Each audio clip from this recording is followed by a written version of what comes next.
Puji nama Tuhan. Shalom Bapak Ibu Saudara yang dikasihi Tuhan. Kita datang hari ini dengan hati yang bersuka cita, amin.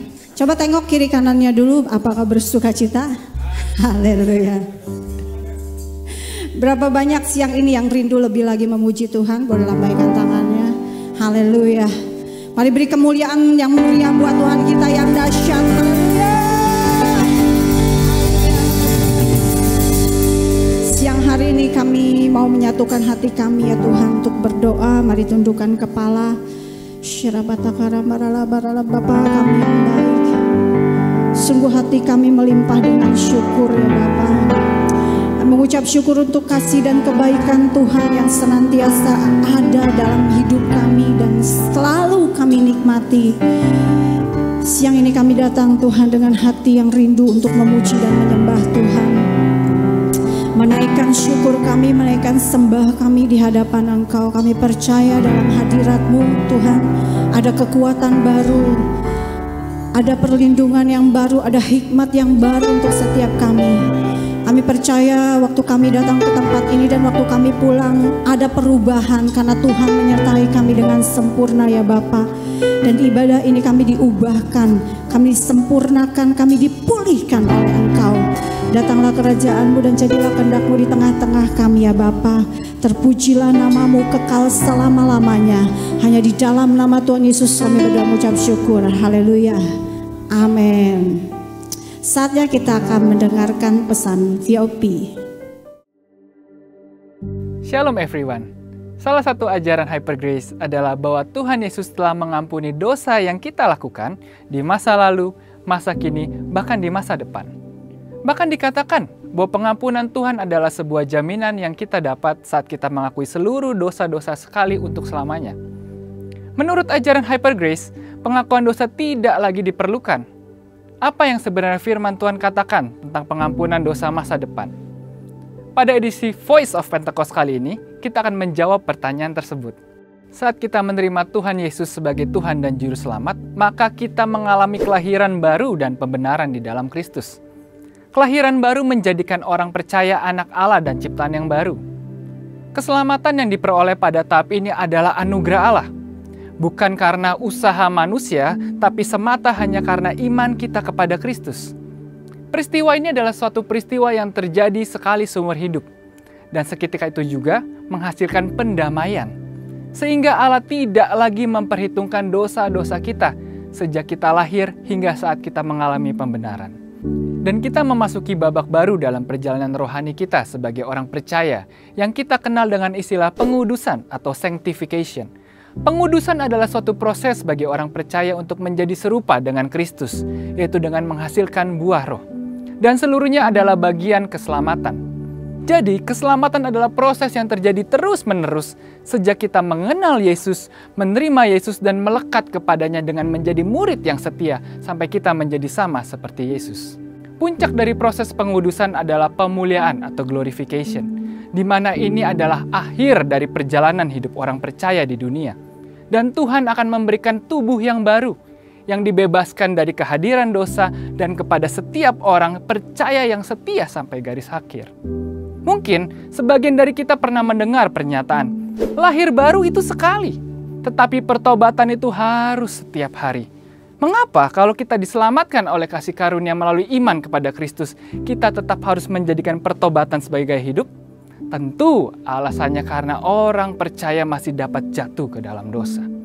Kita dapat melihat kisah-kisah di Alkitab bagaimana orang percaya pun masih bisa jatuh ke dalam dosa. Dan ia tetap perlu mengakui dosanya sehingga pengampunan dari Tuhan turun. Di dalam 1 Korintus 11 ayat 28-31, Rasul Paulus meminta jemaat Korintus untuk memeriksa atau menguji diri sebelum menerima perjamuan kudus. Karena ada konsekuensi dari dosa. Dalam hal ini disebutkan menjadi lemah, sakit, bahkan meninggal. Bagi mereka yang belum memeriksakan dirinya dan memohon ampun dari Tuhan atas dosa-dosanya. Kalau mereka sudah diampuni atas dosa masa depannya, dosa yang dilakukan setelah mengalami kelahiran baru, mengapa masih ada konsekuensi dari dosa? Di dalam Ibrani 10 ayat 26-27, penulis surat Ibrani mengatakan bahwa akan ada penghakiman yang mengerikan dan kobaran api yang dahsyat bagi orang yang sengaja berbuat dosa sesudah ia memperoleh pengetahuan tentang kebenaran. Kepada jemaat di Efesus, Pergamus, Tiatira, Sardis, dan Laodikia di kitab Wahyu, Tuhan meminta mereka untuk bertobat dari dosa-dosa mereka agar mereka tidak mengalami penghukuman dan murka Tuhan. Dari contoh-contoh tadi, maka kita dapat melihat bahwa secara tersirat maupun tersurat, orang percaya tetap perlu mengakui dosa sebagai tanda penyesalan jika jatuh dalam dosa, serta bertobat dan tidak melakukan dosa itu lagi. Selain itu, tidak ada satu ayat pun di dalam Alkitab yang mengatakan bahwa dosa masa depan atau dosa yang belum dilakukan sudah diampuni oleh Tuhan. Sehingga orang percaya tidak perlu lagi bertobat dan mengakui dosanya sepanjang kehidupan rohani mereka. Pengampunan dan kasih karunia selalu tersedia bagi anak-anaknya yang sungguh-sungguh mau bertobat. Pengakuan dosa kita kepada Tuhan bukanlah usaha untuk mempermurah kasih karunia Tuhan. Akuilah dosa di hadapan Tuhan, bertobatlah sungguh-sungguh, dan kelegaan dari Tuhan akan turun kepada kita. Untuk penjelasan lebih lengkapnya dari tim teologi kami, silakan buka link yang ada di atas atau scan QR code yang tersedia. Tuhan Yesus memberkati. Jesus for everyone. Bapak, Ibu, dan Saudara sekalian, mari kita mendeklarasikan isi Pentakosta ketiga. Diharapkan untuk bangkit berdiri.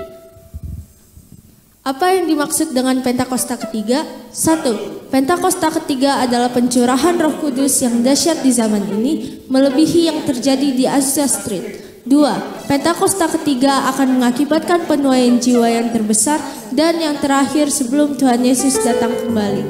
3. Pentakosta ketiga akan membangkitkan generasi Yeremia, yaitu anak-anak muda yang dipenuhi Roh Kudus, cinta mati-matian kepada Tuhan Yesus, tidak kompromi terhadap dosa, dan akan bergerak untuk memenangkan jiwa. 4. Pentakosta ketiga lahir di Indonesia dan bergerak ke bangsa-bangsa. Gerakan ini dari timur ke barat dan akan kembali ke Yerusalem. 4. Pentakosta ketiga akan memberikan kuasa untuk menyelesaikan amanat agung, dan setelah itu Tuhan Yesus datang kembali. Amin. Haleluya. Tetap berdiri dalam hadirat Tuhan. Kita percaya di hadirat Tuhan kita mendapatkan sukacita. Amin. Haleluya. Dan sukacita Tuhan itu yang menjadi kekuatan buat setiap kita. Sekali lagi mari beri tepuk tangan yang meriah buat Tuhan kita yang dahsyat. Haleluya.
Ku naikkan syukurku.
sembah kami, syukur kami di hadapan Engkau Tuhan Raja kami yang luar biasa. Saatnya kami mau tinggal lebih lagi dalam hadirat-Mu Tuhan Yesus. Kau yang memperlengkapi setiap kami ya Bapa. Silakan kembali duduk dalam hadirat Tuhan. Kami percaya bahwa saat terindah adalah saat kami dalam hadirat-Mu ya Tuhan Yesus.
Saat terindah, saat terindah dalam hadirat-Mu.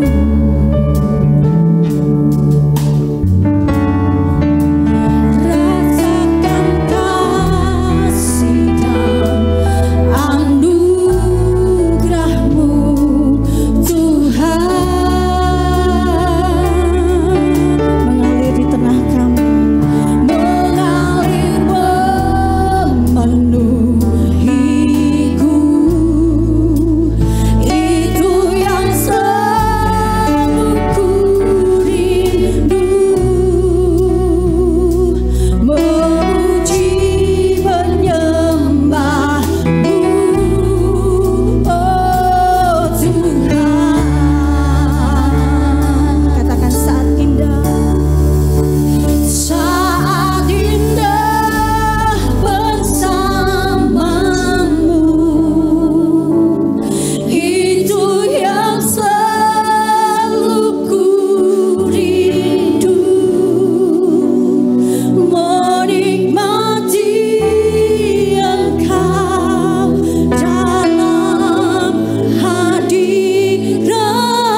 apapun yang terjadi dalam hidup kami, Engkau Tuhan yang memberi kami kemenangan dan kekuatan yang luar biasa.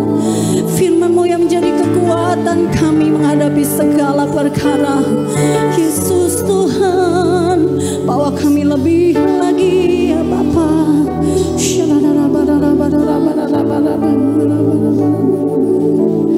Ku terhubung denganmu, selalu melekati hatimu. Firman-Mu itulah dasar hidupku, yang terbaik bagiku. Ku terhubung,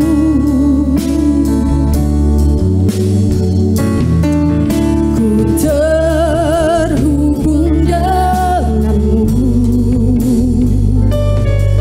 selalu melekati firman-Mu. Firman-Mu itulah dasar hidupku, yang berdaulat atasku. Mari sama-sama bangkit berdiri, katakan. Ku terhubung denganmu, selalu melekati hatimu. Firman-Mu itulah dasar hidupku, yang berdaulat atasku.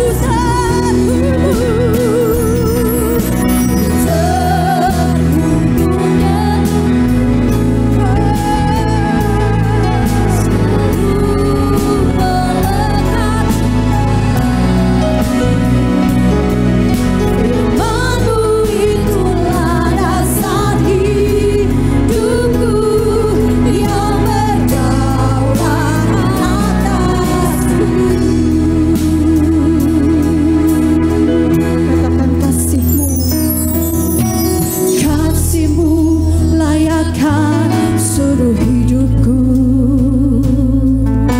mampukanku melakukan yang Kau inginkan.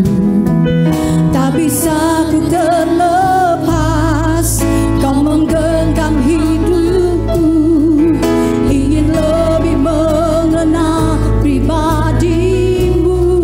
Katakan sekali lagi. Kasih-Mu layakkan seluruh hidupku, mampukanku untuk melakukan yang Kau inginkan.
Ajar kami dalam hidup kami hari demi hari.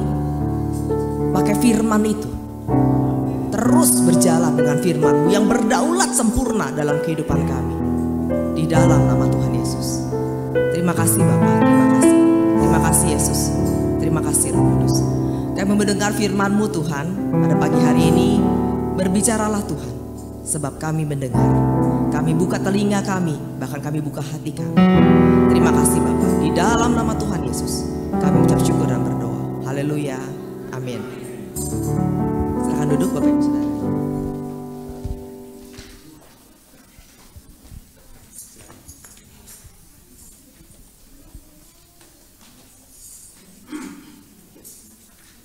Shalom. Selamat pagi menjelang siang. Ya. Bu Marta kemana Pak Aryo? Oh, pelayanan di Cibubur. Agak aneh kalau nggak ada Bu Marta, soalnya selalu biasanya ada sebelah sini ada Bu Marta. Oke. Baik. Hari ini kita mau belajar sama-sama. Kita mau belajar sesuatu ya. Sebetulnya udah lama Bu Marta kasih jadwal hari ini untuk saya share firman Tuhan gitu ya. Jadi dari minggu kemarin saya udah siapin satu topik gitu ya. Saya sebetulnya udah pakai materi khotbah yang ini aja deh gitu ya. Jadi minggu kemarin saya udah mulai tambah-tambahin apa yang mau ditambahin ya, apa yang mau ditambahin ya, saya udah tambah-tambahin. Jadi mungkin sekitar hari Selasa kemarin tuh materi udah siap gitu ya, materi udah siap. Jadi saya tinggal kirim ke Pak Haryo. Kemarin malam saya sama suami suka jalan malam di muter komplek gitu ya. Jadi pas lagi jalan malam muter komplek, Tuhan tiba-tiba kasih satu ayat ke saya gitu ya. Satu kalimat pembaruan budi gitu, pembaruan budi. Ya, ada ayatnya tuh ya. Dilakukan pembaruan budi. Apa sih Tuhan budi? Pembaruan budi. Secara saya cek bahasa Inggrisnya. Oh. Pembaruan mind gitu ya. Mind itu pikiran, pemikiran. Oh, pembaruan pikiran. Ya udah. Saya kelar jalan, saya mandi, terus saya di kamar, saya renungkan firman Tuhan. Tuhan mau saya khotbah ini ya, pembaruan budi, pembaruan pikiran gitu loh. Terus Tuhan kasih saya judulnya gitu ya. Nih judulnya Bapak Ibu bisa lihat gitu ya. Menang dalam pertempuran. Saya bilang sama Tuhan, Tuhan apanya menang sih? Saya bilang gitu. Kan ayatnya pembaruan budi, saya bilang gitu. Kok Tuhan kasih satu judul menang dalam pertempuran gitu ya. Jadi saya ketik. Jam 1 kali ya. Saya share ke Pak Haryo dan Bu Marta, itu ada jamnya ya, jam 1 kurang lebih saya selesai semua ini. Dan wah, saya juga diberkati. Jadi hari ini kita bukan hanya Bapak Ibu, saya juga belajar. Belajarnya duluan aja kemarin malam gitu ya. Tapi hari ini kita akan belajar sama-sama lagi. Menang dalam pertempuran. Coba apa judulnya? Menang dalam pertempuran. Yes. Gak kebetulan kalau Roh Kudus pagi ini kasih topik, kasih tema menang dalam pertempuran. Artinya saya dan Bapak Ibu sekalian gitu ya. Kita mau menang dalam pertempuran. Tuhan Roh Kudus hari ini mau kasih tips. Mau kasih tahu ke kita gimana sih caranya kita menang dalam pertempuran. Ya, kayak next slide. Jadi waktu Yesus datang gitu ya, kalimat pertama waktu dia datang kan Yesus bilang gini. Sejak waktu itulah Yesus memberitakan bertobatlah sebab kerajaan sorga sudah dekat. Ya, bahkan dalam doa Bapa kami diajarin gimana? Bapa kami yang di surga, dikuduskan namamu, datanglah kerajaanmu. Ya, kita bicara kerajaan sorga gitu ya. Dulu saya ngerti kerajaan sorga itu ya kerajaan sorga pada saat kita nanti mati. Betul? Ya, oke. Kalau kita mati, kita masuk sorga. Dalam pengertian saya kerajaan sorga yaitu kalau saya mati, saya masuk sorga. Ternyata kerajaan sorga yang Tuhan maksud di dalam Alkitab. Makanya Yesus bilang, slide sebelumnya, ya, bertobatlah sebab kerajaan sorga sudah dekat. Yesus nggak mengatakan bahwa bertobat, bentar lagi lu mati lu. Nanti lu masuk surga kalau mati. Enggak, Tuhan nggak ngomong begitu. Tuhan nggak bilang dalam kalimat ini, cepat bertobat. Kayaknya dalam menit-menit ke depan tuh lu akan bakal mati sehingga lu masuk surga. Enggak, ya. Tapi Tuhan bilang, berdoa Bapa kami di surga, dikuduskanlah namamu. Tarik kerajaan surga ke dalam hidupmu. Datanglah kerajaanmu, jadilah kehendakmu di sini dalam hidupan Airin, keluarga Airin, seperti di surga. Jadi kita menarik kerajaan surga itu datang dalam kehidupan kita. Oke, next slide baru nih. Nah, kita semua ini orang Kristen. Kalau nggak kita nggak kebaktian pagi ini ya, gitu ya. Kita mengenal Tuhan sebagai Yesus sebagai juru selamat. Betul, tadi kan ada lagu tuh. Yes he is gitu ya. He is my savior. He is my healer. He is my deliverer gitu ya. Kadang-kadang orang Kristen itu mengenal Yesus itu cuma satu, sebagai savior. Ya, penyelamat. Oke, nanti kalau mati masuk surga. Padahal namanya banyak loh. Ya, deliverer, healer, provider. Provider tuh yang memprovide kita ya, memenuhi segala keperluan kita. Apalagi, banyak banget namanya. Tapi seringkali sejak seorang menerima Yesus sebagai orang Kristen gitu ya. Kalau Billy datang sebutnya Kristen. Saking Kristen banget gitu ya, Kristen gitu ya. Gue nih keluarga Kristen banget katanya Pak Billy Lantang kalau ngomong gitu ya. Saking Kristen banget karena dari neneknya dan sebagainya itu keluarga itu ya, keluarga Kristen, pendeta yang punya toko buku Immanuel gitu ya, dia bilang Kristen gitu ya. Nah, seringkali orang Kristen tadi gitu ya, berapa banyak yang ngalamin kerajaan surga? Atau dia hanya stop mengenal Tuhan itu hanya sebagai the savior ya. Udah kenal belum dia sebagai penyembuh? Udah kenal belum dia sebagai yang memenuhi segala keperluan kita hari-hari? Udah kenal belum dia yang membabat hati kita, yang membalut luka kita? Udah kenal dia belum sebagai yang lain-lainnya? Padahal namanya banyak. Nah, itu mengalami kerajaan surga dalam kehidupan kita gitu ya. Mengalami kerajaan surga turun dalam kehidupan kita. Dipelihara sama Tuhan, disediakan, disembuhkan dan seterusnya dan seterusnya. Oke, terus lanjut ya. Oke. Susah nggak ngalamin kerajaan sorga atau menarik kerajaan sorga datang dalam kehidupan kita? Susah. Makanya dibilang begini. Matius 19, baca sama-sama biar nggak ngantuk. 1, 2, 3.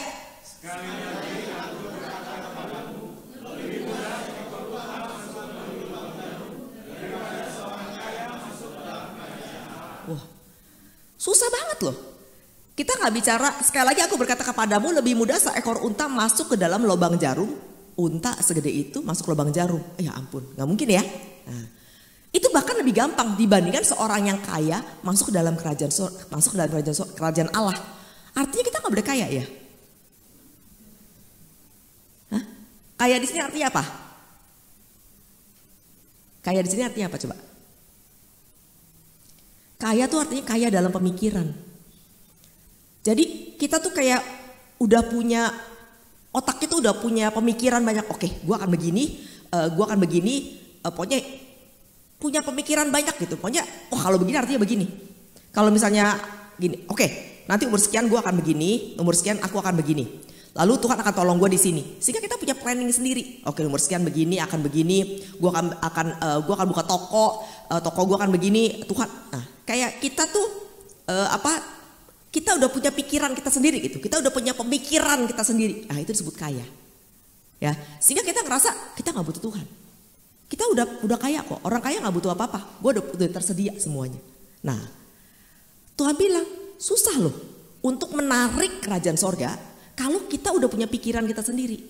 Susah banget loh untuk mengerti kerajaan sorga kalau kita udah punya udah punya persepsi sendiri. Misalnya gini, persepsi sendiri bahwa hemat pangkal kaya, itu persepsi dunia bukan? Yes, hemat pangkal kaya. Kita udah punya persepsi, pokoknya hemat pangkal kaya. Gue udah atur, ini pokoknya duit segini buat ini, buat segini, buat segini, buat segini. Udah jangan gimana lagi. Pokoknya kita kalau nggak begini, ini nggak akan cukup. Ini nggak akan cukup, udah atur. Nggak apa-apa, harus mengatur uang, mengelola. Tetapi bukan berarti nggak punya faith bahwa Tuhan bisa mencukupin lebih daripada yang kita perlukan. Poinnya di situ, bukan berarti poinnya, Bu Airin tadi ngajarin kita nggak usah mengelola keuangan, abisin aja. Enggak, saya nggak bilang begitu gitu ya. Tetapi poinnya adalah bahwa jangan sampai kehilangan faith gitu ya, bahwa dihitung ini, kalau gue hitung ya gajinya sekian, buat ini sekian, buat ini sekian, ini sekian. Minus, kurang. Gitu ya. Kalau kurang gimana? Nah, itu seringkali kalau kita mengelola ya, itu kurang. Saya dulu, tapi ini jangan dicontoh lah ya. Saking waktu saya mulai bisnis sendiri, kan saya punya gaji kecil banget. Itu cuman sepertujuh kali ya dari gaji saya sebelumnya waktu saya profesional. Jadi sedemikian kecil. Saya mesti ngatur sedemikian rupa supaya itu cukup gitu ya. Jadi apa yang saya atur pertama kali adalah asuransi. Tadinya saya bayar asuransi tiap bulan, sekarang saya perlu, kan preminya udah ada ya. Jadi saya bayarin pakai yang premi yang udah ada. Jadi pakai yang udah ada di dalam asuransinya, saya pakai itu. Yang tersisa berapa? Hitung, kurang loh. Kurang gitu ya. Karena saya mesti memang mengecilkan, dan itu gak mudah gitu ya, mengecilkan 1/7 dari yang udah ada gitu. Susah banget nih ya. Udah gak usah belanja ini, gak belanja ini. Susah gitu ya. Kalau makin hitung-hitung, coret, itu makin susah gitu ya. Jadi akhirnya saya cuma bilang gini, oke, kalau ada gajian masuk ke dalam bank, saya cuma bilang, Tuhan, Allahku akan mencukupi segala keperluanku menurut kekayaan dan kemuliaan dalam Kristus. Di dalam nama Tuhan Yesus, udah aja. Saya cuma tumpang tangan handphone saya yang ada mobile banking BCA, that's all. Kadang-kadang saya sampai suka takut buka lihat saldo gitu ya. Bener, serius gitu ya. Saking, gak usah saldo lah, udah pokoknya gini. Terus tau ada orang yang, Bu Airin butuh pertolongan gini. Aduh. Kalau lihat saldo pasti gak jadi nolong dia. Kan ya saldo cuma segini, nolong dia bagaimana, apa kabarnya gitu ya. Jadi saya udah kasih aja. Saldo tidak mencukupi, jangan, kurangin berarti. Kurangin, saya kurangin, kasih, selesai. Kenapa? Karena waktu saya ngeliat, saya gak jadi memberi. Karena kan hukumnya memang ya hemat pangkal kaya gitu ya. Lihat saldonya berapa ya baru ngasih gitu ya.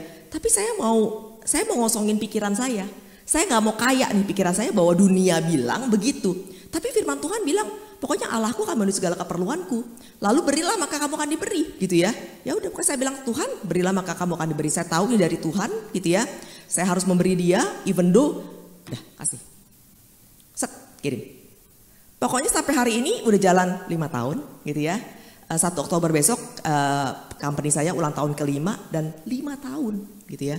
Tuhan pelihara saya kok gitu ya, dengan caranya yang ternyata akhirnya dari dividen, dari ini, dari macam-macam, dari berbagai macam hal yang kadang-kadang nggak kepikir.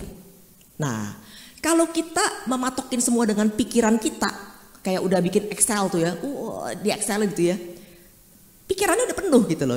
Jadi padahal tuh selama 5 tahun pengalaman saya itu semuanya di luar pikiran saya. Kok ada begini?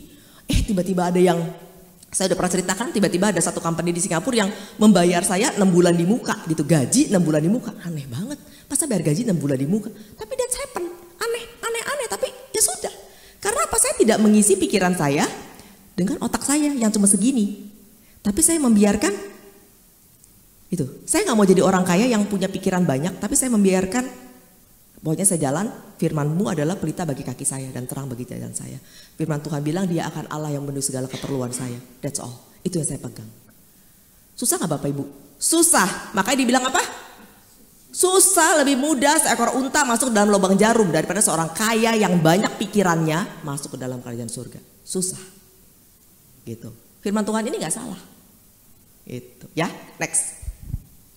Nah, Tuhan kasih topik, menang dalam pertempuran. Pertempuran apa Roh Kudus? Aku bilang, apa yang perlu dimenangkan dalam pertempuran? Ternyata pertempurannya ada di next slide, di jiwa. Ya, ternyata Roh Kudus hari ini ngajarin kita sama-sama untuk menang pertempuran di jiwa kita. Gitu ya. Kita nih terdiri dari tubuh, jiwa, dan roh. Waktu kita terima Yesus kita selamat, yang selamat apanya? Rohnya. Betul? Yang selamat adalah rohnya. Di mana letak semua yang Tuhan siapkan? Itu di roh kita. Ya, firman itu yang kita baca itu terletak di roh kita. Ya. Jiwa kita belum nih. Nah, jiwa kita tengah-tengah nih. Ini ada roh gitu yang sudah Tuhan penuhin gitu ya. Yang sudah Tuhan selamatkan gitu ya, dan di sini ada firman. Kalau Bapak Ibu baca firman ya. Kalau Bapak Ibu nggak baca firman ya di rohnya ini juga nggak ada apa-apanya, cuma selamat tok. Tadi jadi artinya adalah Yesus hanya sebagai juru selamat. Titik di sini nih sudah ya. Padahal di sini dibilang apa? Damai sejahtera sudah kuberikan padamu. Di sini nih ada damai sejahtera. Ya di sini ada segala macam Allahku memenuhi segala keperluanku, firman semua segala macam di roh ini. Di roh ini yang selamat, ya. Jiwa ini belum, nih, ya. Lalu di sini ada tubuh, ya. Di jiwa ini, jiwa sama roh tuh waktu dia selamat, Tuhan mana? Tuhan jiwa. Ya jiwa kita ya ada sejak waktu kita lahir. Saya umur mau bentar lagi 52 tahun. Jiwa saya 52 tahun. Saya terima Yesus sebagai Tuhan dan selamat saya tuh, saya dibaptis umur 17 tahun. Di situ saya mengalami keselamatan di roh saya. Jiwa saya lebih tua nggak? Lebih tua, gitu ya. Udah 52 tahun, sedangkan ini 52 kurang 17, kurang lebih segitu. Ini udah keisi macam-macam belum? Udah. Karena di tubuh ini, ya, kita udah buka nih panca indera kita, si mata, si perasaan, ya, si mata, si telinga, si apalagi tuh, si kulit, gitu ya. Ngelihat gitu, wah orang mencaci kita, wah orang merendahkan kita. Lalu kita mendengar sesuatu, itu udah jadi sampah. Sampahnya udah masuk ke dalam jiwa.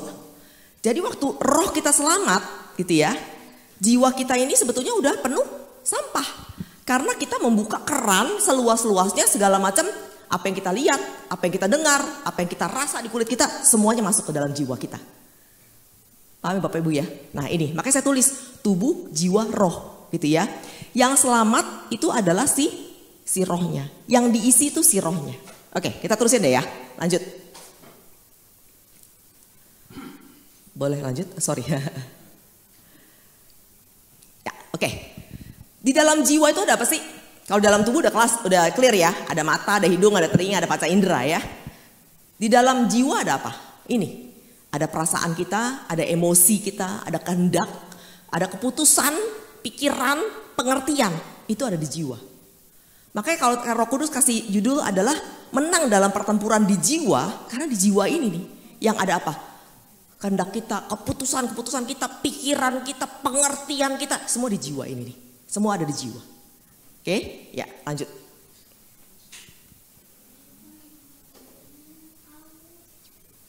Jadi gimana caranya menang dalam pertempuran di jiwa kita? Ya, supaya kita ngalamin kerajaan sorga dalam kehidupan kita. Ya, kita bisa menarik kerajaan sorga di dalam kehidupan kita kalau kita menang dalam jiwa kita. Yang tadi berisi apa? Perasaan, pikiran, kehendak, keputusan, semua segala macam dalam jiwa. Gimana caranya kita menang? Oke, slide berikutnya. Roma 12 ayat 2. Baca sama-sama 1, 2, 3.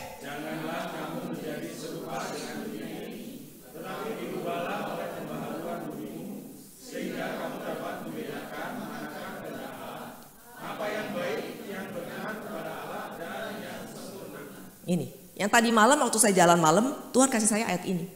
Pembaharuan budi. Itu artinya pembaharuan pikiranmu gitu ya. Jangan serupa dengan dunia ini, artinya dulu saya mikirnya jangan serupa dengan dunia ini ya lebih ke dosa. Wah mabok-mabokan, wah gitu ya, narkoba gitu ya. Ternyata bukan sesimpel itu. Jangan serupa tuh artinya jangan pakai pikiran-pikiran dunia. Jangan pakai sistemnya dunia, jangan pakai semua yang dunia ajarkan, tapi pakai apa yang firman Tuhan ajarkan, gitu ya. Nah itu, jangan menjadi serupa dengan apa yang dunia ajarin, tapi ayo berubah pikiranmu. Kamu harus berubah. Kenapa kamu harus berubah? Karena kamu sekarang ininya udah merdeka nih, rohnya udah diselamatkan, ya. Sehingga kamu harus berubah. Kalau kamu bisa ngerti dan mengambil apa yang di dalam roh ke dalam sini, kamu menang pertempuran. Tapi kalau kamu masih ngambilnya dari sini, si dunia ini ke sini, kamu gak akan pernah ngalamin kerajaan sorga loh dalam hidup kamu. Menangkap gak sih Bapak Ibu? Nangkap ya? Agak susah nih gitu ya, dalam. Simple tapi dalam banget gitu ya. Jadi kamu harus berubah, kamu harus menang dalam pikiran kamu. Menang dalam pikiran kamu. Karena pertempurannya ternyata di sini nih, di jiwa kita, di pikiran kita gitu ya. Oke, next slide. Jadi yang pertama adalah Tuhan bilang, yuk baruin pikiran kamu. Kamu perlu memperbarui pikiran kamu.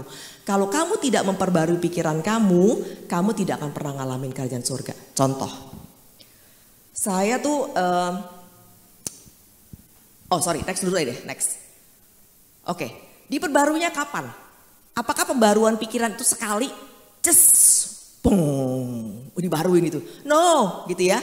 Kolose 3:10 mengatakan dan telah mengenakan manusia baru yang terus menerus diperbarui untuk memperoleh pengetahuan yang benar menurut gambar kaliknya. Jadi diperbarui itu bukan cuma sekali jeng akhirnya jadi manusia baru, akhirnya pikirannya baru, enggak. It's every day gitu ya. Itu pikiran setiap hari. Saya minggu lalu saya diajari Tuhan tentang harga diri. Nah, saya kemarin cerita di kebaktian di Kuningan City gitu ya. Wow, gitu ya. Itu amazing banget. Jadi oleh anugerah Tuhan saya dibawa masuk sama Tuhan ke satu organisasi yang baru gitu ya. Organisasi yang baru. Biasalah ya, di organisasi yang baru kita pasti di challenge gitu ya. Saya baru ketemu teman kemarin. Biasa Rin, gue kan tempat yang baru, lu tahu dah tempat yang baru. Kita pasti di challenge sama anak buah kita. Bos kayak gini emang bisa, bener. Wah kayak gitulah ya pokoknya ya. Itu pasti di challenge gitu sebagai orang baru di sebuah organisasi baru. Pengen banget deh teriak, woi, gue di sini masuk bukan sebagai karyawan loh, kayak lo misalnya gitu ya. Gue tuh di sini apa gitu ya. Saya pengen ngomong gitu ya. Terus saya juga pengen ngomong, kalian tahu gak sih?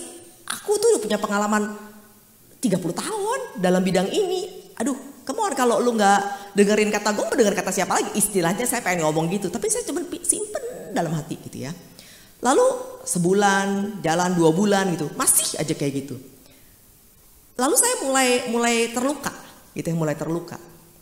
Dan saya kayak mulai mengiyakan bahwa wah tuh kan emang gak bener nih orang-orang ini. Tuh kan saya mulai terluka, aduh emang kayaknya mesti gue bilangin nih siapa gue. Gitu ya, kayak gitu rasanya pengen banget tuh ngomong gitu. Kayaknya mesti emang gue bilangin nih, lu gak tahu siapa gue. Cia gitu ya, kayaknya pengen banget ngomong gitu. Dan lukanya tuh mulai terluka. Roh Kudus bilang, kamu terluka gitu ya. Kalau kamu terluka gitu ya, artinya kamu tuh lagi terluka tuh kamu tuh kayak ini, kamu ada kuk, yaitu kuk apa? Kuk harga diri. Kamu diperhamba sama harga diri. Kan banyak orang yang diperhamba oleh harga diri. Maksud gini, kita menganggap bahwa harga diri itu, ini saya tulis nih, sorry banget. Karena Tuhan ngajarin dan saya tuh ini sesuatu yang baru bagi saya. Sehingga sampai saya tulis. Nah itu tuh pembaruan setiap hari. Setiap hari gitu ya. Oh kayak gini ternyata ya, sebentar saya tulis dulu. Nah ini. Sampai Tuhan, saya bilang gini. Dunia itu menilai harga diri itu sebagai sesuatu yang tinggi. Betul nggak? Wah kalau mau dihargain, gitu ya, harus tinggi gitu ya, dadanya harus tinggi gitu ya, ya. Bahwa kita harus menempatkan diri kita tinggi supaya orang itu menghargai kita, ya. Kalau orang merendahkan kita, itu sama aja dengan melukai harga diri kita. Dunia ngomong gitu nggak? Yes, betul kan? Dunia ngomong gitu. Nih, si tubuh ini yang kita lihat gitu ya, mata kita mendengar ajarannya seperti itu. Jiwanya luka nggak? Jiwanya luka gitu ya. Aduh udah 2 bulan nih gitu. Kayak setiap hari dipertontonkan dengan hal seperti itu. Tapi Roh Kudus bilangnya begini. Sore-sore Roh Kudus bilang begini. Anakku, jangan mau diperhamba oleh harga diri. Jangan mau kalimat harga diri itu, bahwa harga diri itu harus begini. Itu kamu diperhamba oleh itu. Jadi Roh Kudus bilang mempertahankan sebuah harga diri sehingga kita menjadi marah. Kan terluka nih. Habis terluka apa biasanya? Marah kan? Ya. Mempertahankan sebuah harga diri sehingga kamu menjadi marah gitu ya, adalah bentuk kamu diperhamba oleh harga diri. Wow. Jadi gimana Roh Kudus? Ya udah, tawan pikiran lu. Siapa yang bilang bahwa begitu artinya lu harus luka? Enggak. Ngapain? Itu gak melukain kok. Biarin aja mereka mau berpikir begitu. Biarin aja mereka mau merendahkan kita. No, karena harga diri aku adalah apa yang sudah Tuhan buat dalam hidupku. Itu adalah harga diriku. That's it. Wah, susah gak? Susah. Tadi balik, ontak masuk jarum gitu ya. Susah. Tapi saya tawan pikiran saya. Enggak, gue gak mau terluka. Kalau gue terluka, gue diperhamba sama harga diri itu sendiri. No. Dah, biarin aja. Pandangnya Kristus. Harga diri aku adalah apa yang sudah Tuhan buat dalam hidupku. Dia sudah mati bagi aku dan aku menjadi anak-anak Allah. That's it. Jalan sama itu. Semua baik. Dan hari ini semua baik, sangat baik bahkan. Mereka nempel, mereka ngerti, mereka tahu. Mungkin kalau saya di sini ngikutin, saya teriak-teriak, lo tau gak siapa gua? Wah, mungkin makin kisruh tuh ya, makin berantem gitu ya. Tapi enggak gitu loh. Nah, itu everyday, itu pembaruan budi, pembaruan pikiran yang setiap hari gitu ya. Bahkan kemarin pagi saya ngelihat di Instagram ada tulisannya rest in his plan. Wow, beristirahat dalam rencananya dia. Wah, keren banget ya Tuhan. Artinya itu percaya penuh ya Tuhan ya, Roh Kudus. Ya, itu artinya percaya penuh. Rest. Orang gimana sih kalau rest? Istirahat. Kalau istirahat gimana? Mikirin sesuatu enggak? Enggak gitu ya. Beristirahat sama rencana dia.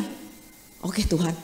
Terus aku tanya sama Roh Kudus. Roh Kudus, kalau hari ini hidupan kami baik-baik aja gitu, ya sudah, aku akan rest in your plan. Tapi kalau hari ini kan banyak orang yang hidupnya mungkin gak baik-baik aja. Bener-bener dalam keadaan miskin yang luar biasa. Atau kehidupan keluarganya yang gak sesuai, yang udah segala macam lah. Itu gimana? Apakah dia harus rest in your plan? Atau gimana sih Roh Kudus? Aku bertanya gitu. Kemarin pagi, bener Sabtu pagi, saya lagi doa, Roh Kudus kasih kling gitu ya. Roh Kudus bilang begini, rest in my plan itu artinya jangka panjang. Ya, artinya jangka panjang. Jangka panjang kamu akan nyampe kok bahwa rancanganku atas kamu adalah rancangan damai sejahtera dan bukan kecelakaan. Dan kamu akan punya hari depan yang penuh harapan. Percaya, jangka panjang. Jangka pendeknya apa? Firman-Mu adalah pelita bagi kakiku. Ya, kalau hari ini kehidupan kita gak baik-baik aja, bilang bahwa roh miskin, roh kegagalan, roh kebangkrutan, aku usir engkau keluar dari kehidupanku di dalam nama Tuhan Yesus. Aku lepaskan kehidupanku hari ini. Kerajaan surga dalam kehidupanku datang. Kebajikan, kemurahan-Mu yang akan mengikuti aku. Pakai firman Tuhan, Allahku akan memenuhi segala keperluanku menurut kekayaan dan kemuliaan dalam Kristus Yesus. Pakai setiap hari. Nyampe gak ke sana? Nyampe. Di sananya apa? Rest. Oh gitu Roh Kudus. Oke, ya sudah oke. Nah, pembaruan pikiran setiap hari. Bu Airin, gimana caranya? Kan ibu diajarin tuh sama Roh Kudus. Kok saya gak pernah diajarin sama Roh Kudus? Gitu ya. Saya tuh gak pernah loh. Kalau Bu Airin cerita begini, Roh Kudus ngajarin ini, Roh Kudus ngomong ini, Roh Kudus kasih tema gitu ya. Terus saya gimana gitu ya. Mulai dengan baca Alkitab. Itu aja. Waktu di sini rohmu tidak memberi makan jiwamu, kamu gak pernah baca Alkitab sama sekali gitu ya. Gak pernah kasih makan. Ya sudah, si jiwanya itu diisi sama apa? Sama si tubuh ini. Tubuh ini artinya apa? Nilai surga, nilai dunia, sistem dunia, apa yang dia lihat, apa yang dia dengar, apa yang dia baca, itu akan menginfluensi banyak sih jiwa. Menangkap Bapak Ibu? Amin ya. Jadi yang pertama adalah bagaimana kita menang dalam pertempuran pikiran kita. Satu adalah tadi barui pikiran kita. Baruin pikiran kita. Baca firman Tuhan. Ya. Saya setiap tahun biasanya ikut yang kita punya di itu Gema. Setiap tahun saya ikut. Khusus tahun ini saya bilang, saya gak mau ikut Saya gak mau urutan gitu ya. Saya pengen mendalami, ceritanya gitu ngomongnya. Wah, pokoknya saya mau mendalami gitu ya, mendalami. Udah, apa yang terjadi? Karena saya gak dikejar-kejar untuk baca Gema setiap hari. Saya banyak bolongnya Bapak Ibu. Bolong mulu, banyakan bolongnya daripada benernya. Baru kalau ada jadwal khotbah baru tuh. 2 minggu sebelumnya saya baru mau pelajari gitu ya. Tapi kalau gak ada jadwal khotbah, aduh itu kayak bolong-bolong. Apalagi lagi sibuk banget, itu kayak bolong gitu ya. Wah, saya merasa kok kayaknya saya kurang dapat sesuatu dari Roh Kudus gitu. Kok Roh Kudus gak banyak ajarin saya ya? Kok Roh Kudus gak ini ya? Terus saya baru realize, oh iya ya ampun. Saya gak baca firman, gak ada asupannya. Akhirnya per minggu kemarin saya ikut baca Alkitab dari kelompok yang lain gitu ya. Ikutan dong. Tapi Rin di perjanjian lama udah mau akhir. Gak apa-apa, terserah. Aku bilang gitu. Wah, gue ikut. Nah di situ sama tuh. Wah, tadi pagi-pagi aja udah yang ping, udah baca sekian, ping, ding, udah baca ini. Wah, kan terpacu kan. Setiap hari saya baca. Lalu setiap kali bangun tidur selama dari Januari sampai kemarin ini, bangun tidur ambil handphone, tak buka WA, buka IG, Udah deh, harus buka IG, buka WA, ada persoalan, ini, udah. Bahkan doanya aja suka, Tuhan udah mau buru-buru Tuhan, ampuni Tuhan ya. Nanti di mobil lanjut ya Tuhan doanya ya. Di mobil lupa lagi, karena banyak banget WA yang masuk gini segala macam. Nah kayak gitu tuh everyday. Boro-boro Roh Kudus ngajarin sesuatu, enggak. Akhirnya saya putusin, nah ini jiwa. Keputusan tuh di jiwa, saya putusin. Mulai sekarang balik baca Alkitab, udah. Baru 2 minggu inilah saya balik ke pembacaan Alkitab everyday, ikut kelompok, beri pecut lagi. Kalau nggak baca Alkitab tuh kayak malu banget gitu ya. Pagi-pagi udah ting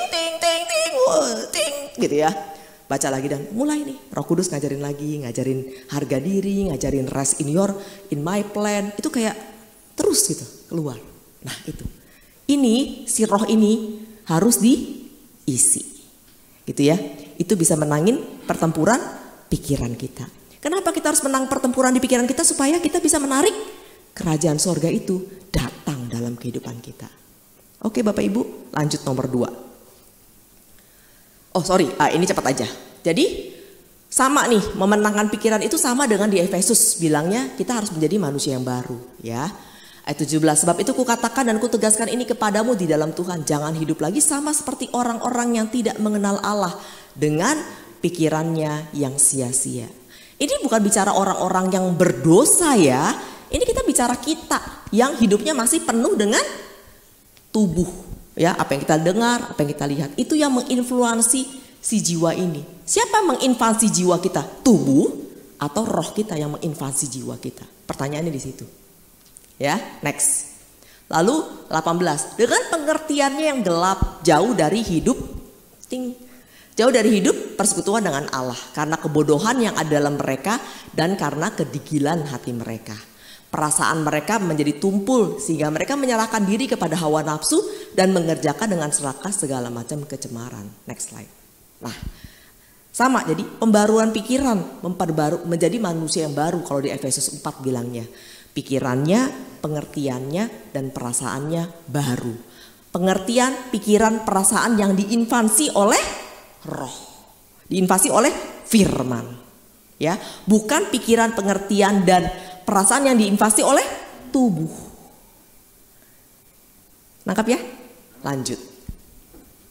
Yakobus 1 ayat 21, sebab itu buanglah segala sesuatu yang kotor dan kejahatan yang begitu banyak itu dan terimalah dengan lemah lembut. Ini nomor 2, sorry ya. Nomor 2, sebab itu buanglah segala sesuatu yang kotor dan kejahatan yang begitu banyak dan terimalah dengan lemah lembut firman yang tertanam di dalam hatimu yang berkuasa menyelamatkan jiwamu. Siapa yang berkuasa menyelamatkan jiwa? Coba kita baca lagi. Baca sama-sama 1, 2, 3.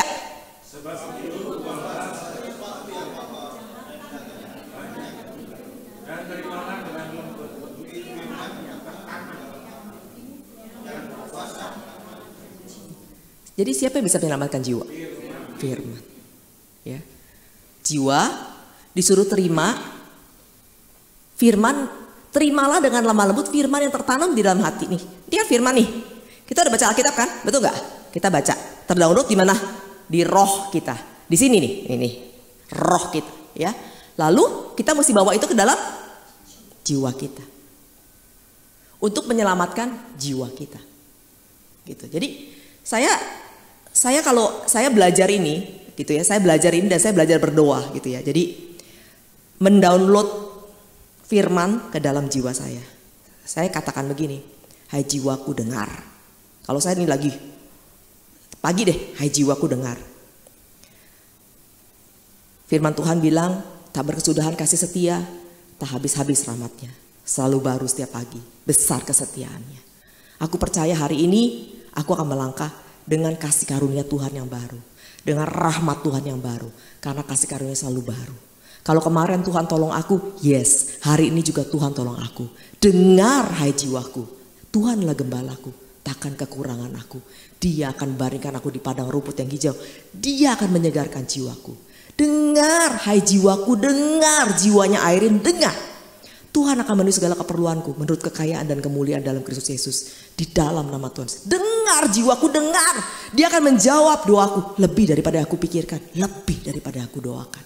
Dengar hai jiwaku, dengar. Bangkitin pagi Bapak Ibu dengan itu.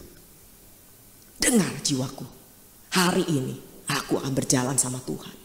Ada kemenangan bersama dengan aku yang mengikuti aku hari ini. Amin. Itu. Terimalah dengan lemah lembut firman yang tertanam dalam hatimu untuk menyelamatkan jiwamu. Kalau ininya nggak pernah diisi, bisa nyelamatin ini nggak? Nggak bisa, ya. Jadi yang pertama tadi adalah ini dulu nih, download, diisi. Setelah itu pindahin ke jiwa, ya, untuk nyelamatin jiwa kita. Karena pertempurannya di mana? Di sini, ya, pertempurannya di sini. Kenapa? Karena kita adalah orang-orang yang lahir baru. Kita adalah orang-orang yang sudah diselamatkan. Kalau mungkin orang-orang yang belum diselamatkan, mungkin pertempuran masih di roh. Rohnya masih tergadai atau rohnya masih dimiliki oleh siapapun, gak ngerti. Tapi roh kita kan sudah diselamatkan. Kita udah jadi orang Kristen tadi. Gitu ya. Orang-orang yang sudah mengenal Tuhan, Savior. Udah, tinggal mendownload itu ke sini. Oke ya, lanjut. Firman yang tertanam dalam jiwa, firman tertanam dalam hati menyelamatkan jiwa. Oke, next. Sebelum balik. Sorry. Ayo kita ngomong sama-sama ke sebelahnya. Woi, firman tertanam dalam hati itu yang menyelamatkan jiwamu. Ya, itu. Ngomong sama jiwa sendiri, ngomong. Denger. Kalau pikiran kita banyak nih sini, bercamuk ya. Wah, nggak cukup nih bulan ini, nggak cukup nih bulan ini nih. Waduh, ini persoalan nggak kelar nih. Dengar, hai jiwa, dengar. Allahku punya 1001 cara. He is the way. Dengar. Gitu. Bahkan kita mesti menawan pikiran kita. Ada tuh ayatnya, nanti kita bisa cari. Tawan pikiran. Itu ada, tawan pikirannya. Dengar. Karena jiwa itu luas. Pikiran luas gak? Luas. Hari ini Bapak Ibu berhadapan-hadapan dengan saya nggak tahu loh pikiran Bapak Ibu tiba-tiba sekarang udah dibebek kali apa? Saya nggak tahu, saya nggak bisa ngelihat nih Pak Haryo tiba-tiba pikirannya ternyata udah di McDonald sana gitu loh. Saya nggak ngerti gitu loh ya. Seolah-olah ada di sini, tapi pikirannya melayang buana di mana-mana karena pikiran itu luas banget gitu ya, sangat luas. Sampai kadang-kadang hal kecil aja kita pikirannya kebanyakan, apalagi perempuan-perempuan yang suka overthinking. Wah ini padahal nggak gitu kejadiannya, nggak gitu kejadiannya. Saya mungkin pernah cerita gitu, saya ke Bali sama sahabat saya, cuma sesimpel mau hujan gitu ya. Ayo pulang Ren, cepat mau hujan gitu ya. Ayo kita pulang. Lihat loh, di hotel kita punya keran air panasnya kurang panas. Iya bener tuh kurang panas. Lo tau nggak? Kalau air kurang panas, kita pulang malam-malam kehujanan. Air di hotel kurang panas, masuk angin loh. Habis masuk angin, gue nggak bawa obat hari ini. Gue nggak bawa obat, kita mesti ke dokter nanti. Halodoc lah, sebenarnya repot banget kalau gue mesti ke Halodoc. Habis itu kalau bisa Halodoc nggak efektif gimana? Apakah mesti ke UGD? Kan repot banget Rin. Padahal kita 2 hari lagi udah mau pulang loh Rin. Ternyata hujannya juga nggak jadi gitu loh. Nah, tapi itu kita, gitu loh. Ya, itu saya. Kalau Bapak Ibu bilang itu bukan gue, ya udah itu saya. Itu saya suka overthinking berlebih-lebihan gitu ya. Tawan pikirannya. He is God of healer. Kalau misalnya kita sakit gitu ya, dia penyembuh gitu ya. Semua baik kok. Dia gembalaku. Dia akan baringkan aku di padang rumput yang hijau. Dia yang menyegarkan jiwaku. Amin. Lanjut. Ketiga, terakhir. Nah tadi ya, kalau nggak baca firman Tuhan, nggak merenungkannya, nggak ada yang bisa di-download ke jiwa. Ya nggak ada. Akhirnya yang isi siapa? Si tubuh. Kalau tubuh itu nggak usah jiwaku dengar, nggak usah. Tubuh itu udah lihat nih, matanya ngeliat sini Pak Haryo, telinganya dengar gitu ya. Itu nggak usah diperintahkan mendownload aja tuh udah pasti otomatis ke download gitu ya. Makanya kalau ini perlu diperintahkan ke sini, mengisi jiwa kita. Karena kebanyakan dari sini. Coba cek kalau ada masalah, apa yang kepikiran sama kita? Itu apa? Lebih ke sini karena tubuh atau lebih karena firman? Nah, kalau karena tapi kan begini, solusinya pasti begini. Sistemnya mana? Sistem dunia. Sudah, kita tahu bahwa yang jiwa kita itu terpenuhi oleh tubuh. Tapi kalau enggak, firman Tuhan begini kok. Enggak, kita pasti bisa. Allahku kita begini.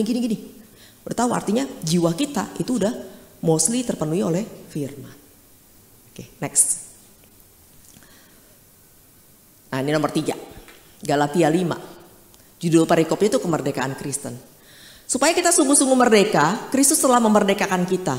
Karena itu berdirilah teguh dan janganlah lagi mau dikenakan kuk perhambaan. Saya ulang. Supaya kita sungguh-sungguh merdeka, Kristus telah memerdekakan. Betul, Kristus itu telah memerdekakan kita, ya. Karena itu berdiri teguh dan jangan mau lagi dikenakan kuk perhambaan. Supaya kita sungguh-sungguh merdeka. Artinya merdekanya belum tuntas, benar gak sih? Karena belum sungguh-sungguh. Supaya kamu sungguh-sungguh merdeka. Supaya kamu sungguh merdekanya itu 100%. Kalau mentoknya di 100%, supaya kamu tuh merdekanya 100%. Karena kamu sekarang mungkin merdekanya masih 50%. Kristus itu sudah memerdekakan kita. Betul, tetapi kamu belum merdeka. Kenapa? Karena yang merdeka di mana? Di roh. Lagi balik ya. Kristus itu sudah memerdekakan roh kita. Tetapi kamu belum sungguh-sungguh merdeka karena jiwa kamu itu belum merdeka. Jiwa kamu belum merdeka. Pikiran kamu, perasaan kamu itu belum merdeka. Gitu. Next slide.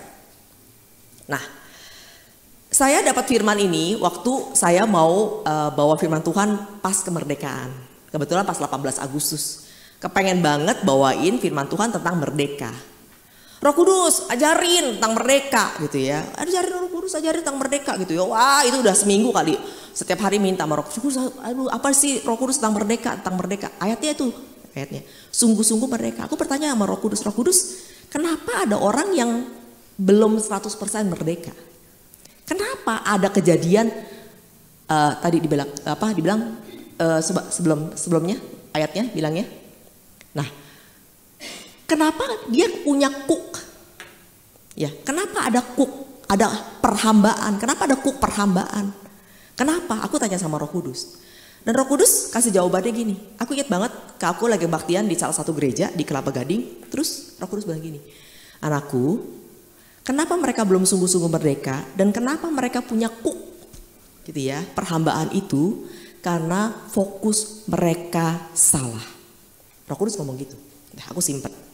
Udah pulang gereja langsung. Roh Kudus, fokusnya apa yang salah? Apa yang salah Roh Kudus fokusnya? Jelasin lebih gitu ya. Kadang-kadang Roh Kudus kalau ngomong tuh cuman sepotong gitu ya. Sepotong. Jadi aku bilang, Roh Kudus, apa? Aku nggak ngerti maksudnya. Nah, akhirnya aku menggali gitu ya. Fokus itu cuma ada dua kok.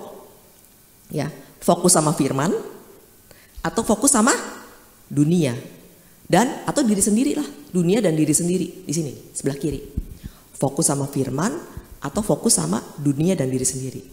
Roh Kudus bilang begini. Di atas nih ya, di paling atas. Hidup kita mau fokus sama apa?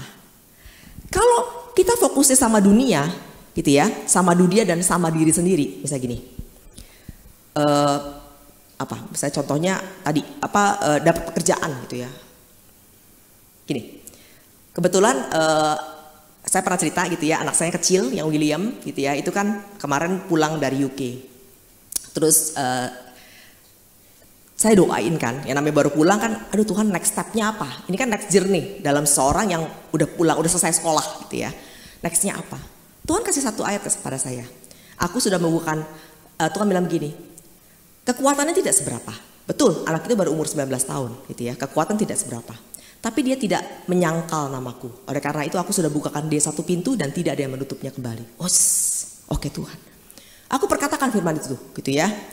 Tapi kebetulan dia sempat ikut papanya kemarin nambang. Setelah itu pas starting Januari dia udah gak nambang lagi. Dari Januari itu benar-benar yang Tuhan apa? Tuhan bilang sudah bukakan satu pintu dan tidak ada yang menutup kembali.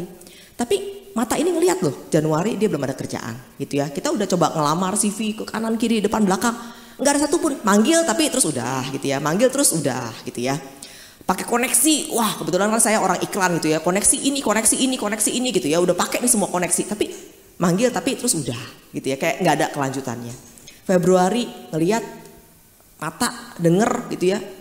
Gimana Will yang seini? Belum dipanggil lagi Mi? Oh ya udah. Gimana yang itu? Sama Mi kemarin udah psikotes tapi kok nggak ada apa-apa lagi gitu ya. Kayak gitu terus gitu kan ya. Ya udah Will, sambil nunggu kamu kerja aja di kantor Mami ya. Dia akhirnya kerja di kantor saya gitu ya. Lalu dia kerja di kantor saya. Setelah itu sambil nunggu nih ceritanya ada CV yang apa segala macam. Tapi firman Tuhan tuh bilang pokoknya sudah bukakan satu pintu dan tidak ada yang menutupnya kembali gitu ya. Fokus saya gitu ya. Saya cuma lihat ini, pokoknya Tuhan udah bukakan satu pintu dan gak ada yang menutupi kembali gitu ya. benar Tuhan kekuatannya gak seberapa kok. Anak ini masih muda banget, sangat muda, tapi udah lulus gitu ya. Dan dia tidak menyangkal namamu. Aku udah melihat bagaimana sekarang dia bisa berdoa gitu segala macam gitu ya. That's it gitu ya. Pokoknya aku tahu. Sampai akhirnya sampai bulan, ini sekarang bulan apa? September ya, Oktober, September, Agustus, sampai bulan Juni kemarin lah, sampai bulan Juni kemarin. Tiba-tiba saya kan bilang sama anak saya gitu ya bahwa, saya bilang sama teman saya, kok aku punya anak gitu ya, kok perasaan aja ya, perasaan harusnya cocok nih ikut sama Koko punya produk, coba jualan deh kok, boleh nggak? Oh ya Rin, nanti ya kita atur-atur gitu ya. Tapi sampai mungkin 3 minggu kali ya, nggak ada kabar sama sekali. Ya sudahlah, nggak apa-apa gitu ya. Tiba-tiba dia pergi ke satu tempat gitu ya di daerah Jakarta Barat. Waktu dia lagi jalan di Jakarta Barat itu mau masuk mobil, tiba-tiba si Koko teman saya ini ngelihat dia buka jendela. Anaknya Airin ya. Bahkan dia nggak tahu namanya gitu. Hanya dia ngeliatin Instagram itu emang wajah anak saya. Mungkin karena anak saya gendut gitu ya, jadinya mungkin dia sampai recall gitu ya. Anaknya Airin. Terus dia sampai nengok. Iya Om, iya. Anaknya Airin dia bilang gitu. Itu tuh Om punya toko di situ ya. Mampir ke Om punya kafe katanya gitu ya. Singkat cerita akhirnya terjadi pertemuan dan dia ngobrol. Terus dia bilang gini, Rin, bisa nih anak lu, dia bilang gitu. Kan gue udah ngobrol sama dia, ketemu. Oh bisa ya akhirnya. Kayaknya bisa. Feeling gue bisa. Dia bilang gitu. Oh ya udah, ayo coba. Akhirnya singkat cerita dia coba jualan produk ini dan laku gitu ya. Tiba-tiba udah langsung laku. Terus aku bilang sama dia, nah kita bikin jasanya aja, aku bilang kita bikin jasa cleaning. Ini kan produknya produk cleaning ya, jasa cleaning. Aduh jasa ya, ngapain jasa gitu ya. Tapi ya sudahlah, kalau kamu belum yakin ya sudah. Aku pergi mandi ke atas, pas mandi di atas tiba-tiba Roh Kudus bilang, bikin jasa cleaning sama X, ada satu orang gitu ya. Kok sama X ini gitu ya. Terus aku turun ke bawah lagi, kok Roh Kudus bilang bikin jasa cleaningnya sama si X ini, aku bilang gitu. Ya udah, akhirnya singkat cerita pokoknya aku ketemu sama istrinya si X ini. Aku bilang Roh Kudus ngomong begini, lalu dia pertimbangkan. Nah, setelah dia pertimbangkan dia bilang, Rin, aku sama suami sepakat kita damai sejahtera, kita mau ngambil bisnis ini, dia bilang gitu. Nggak tahu deh Rin, kali ini damai sejahtera banget gitu. Biasanya seumur-umur nih nikah sama laki gue A, gue pasti Z. Pokoknya selalu nggak ketemu deh. Pokoknya dia setuju, gue nggak setuju. Dia nggak setuju, gue setuju, gitu ya. Baru sekali ini nih, kayaknya damai sejahtera banget, dia bilang gitu. Kita sama-sama setuju, sepakat. Oh ya puji Tuhan, aku bilang gitu. Ya udah. Tapi gue juga mau cerita, dia bilang gitu. Lu tahu nggak? Sebulan yang lalu, dia bilang gitu, ada pendoa. Tiba-tiba memang telepon kita. Nih, katanya. Ada pesentuhan, dia bilang gitu. Roh Kudus tahu bahwa si X ini lagi bergumul buat pekerjaan gitu ya. Terus dia bilang, aduh aku tuh kayak Sarah loh Rin, Sarahnya Abraham yang terus Roh Kudus bilang lagi bergumul soal pekerjaan dan Tuhan akan memberikan dia satu bisnis baru.